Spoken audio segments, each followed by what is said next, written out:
If you choose suboptimal exercises, you're gonna massively limit your quad development. Also, you're gonna spend a lot of time learning the proper technique for these exercises. Then only later you're gonna discover that those might not be the most optimal ones, the most effective ones, and now you have to learn the technique for those other exercises all over again. Imagine what a waste of time that would be.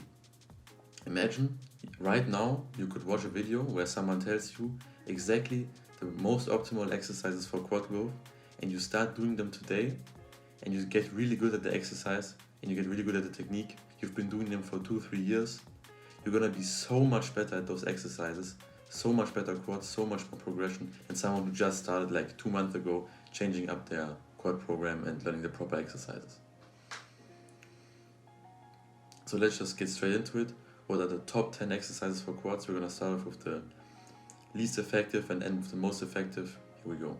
Number 10, we have barbell back squats. This is one of the most classic exercises for quads. This is very effective and you can do this for sure, but you're gonna be limited by the low stability. You're doing a free weight exercise with the barbell, it's gonna put a lot of stress on your spine, on your core stability, all that stuff. Also, a lot of people have a certain body structure. If you have a very long femur, very long legs, short upper body, for example, you're not going to be able to get very deep in the squat. And this is going to massively limit your development on the quads. And also, it has a very low safety.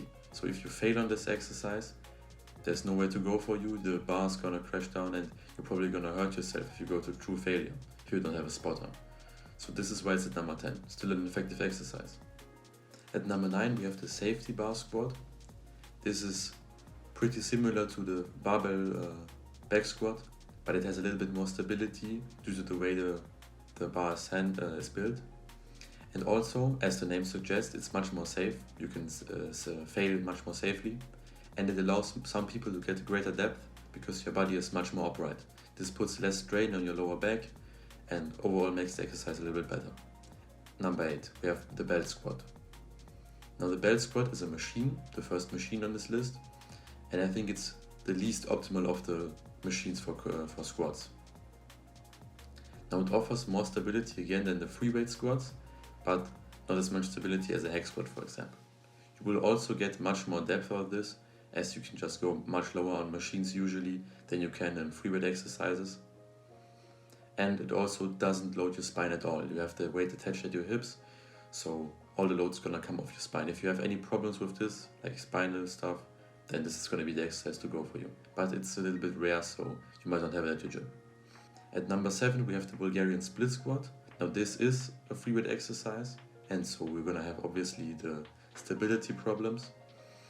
However, this is one of the greatest exercises for biasing only one leg at a time. So if you have like imbalances, this can really help you. You can make this really stable if you hold on to something while you're doing the exercise. And also this will bias the rectus femoris.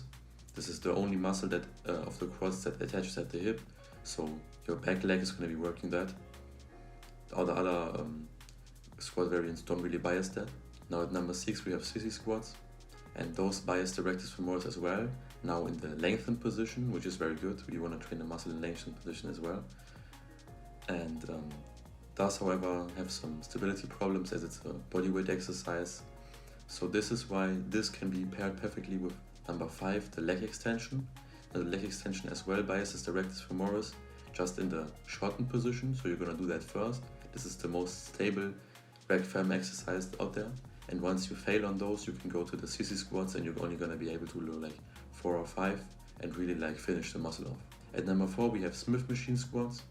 Smith machine squats are pretty much the better version for barbell squats. They are much more stable as the bar is fixed and you can get really good depth. The only problem is that your lower back is not entirely supported, so this is still going to be inferior to a good hack squat. But what makes this so high on the list is that it's like very common. Every gym has a Smith machine and this is pretty much as optimal as you can get with like limited equipment. So at number 3 we have hack squats. We're already getting to like the top tier territory of this list. Now hack squats are the best exercise for focusing the quads in the lengthened position. They are really stable, better than the Smith machine squats. However, it is kind of hard to find a good hack squat. For example, the matrix hack squat at my gym, really poor, just has like the stoppers way too high, so you can't get a lot of depth. So with the hack squat, you kind of have to look out for getting the right one. This is why it's only like a little bit above the Smith machine squat, because in theory it's better, but if your hack squat is bad, you're better off doing the Smith machine squats. At number 2, the leg press. Now, the leg press is better than the hack squat because it biases the quads in the mid position. This is where the quads are the strongest biomechanically. So if you have an exercise that biases the muscle at its hardest, at a point where the muscle is the strongest, this is going to net the best growth. So that's why I have the leg press the highest. The only problem with the leg press is for me that most leg presses out there are very bad. They allow a very limited range of motion. And this is actually why leg press isn't at number 1, because at number 1 you have the pendulum squat. And the pendulum squat similarly biases the mid position because it has like the weight on an arcing motion. And this is just the most optimal way to train the quads. And almost every pendulum squat out there is gonna be pretty much as good as it gets and have like no limitations. There aren't really any bad pendulum squats. The only problem with the pendulum squat is that it's like really rare. It's gonna be really rare to find like good pendulum, it's gonna be really rare to have like any pendulum squat at the gym. So those two kind of share the number 1 and number 2 place. So that's it for today's video, guys. Like, subscribe, leave a comment if you have any questions.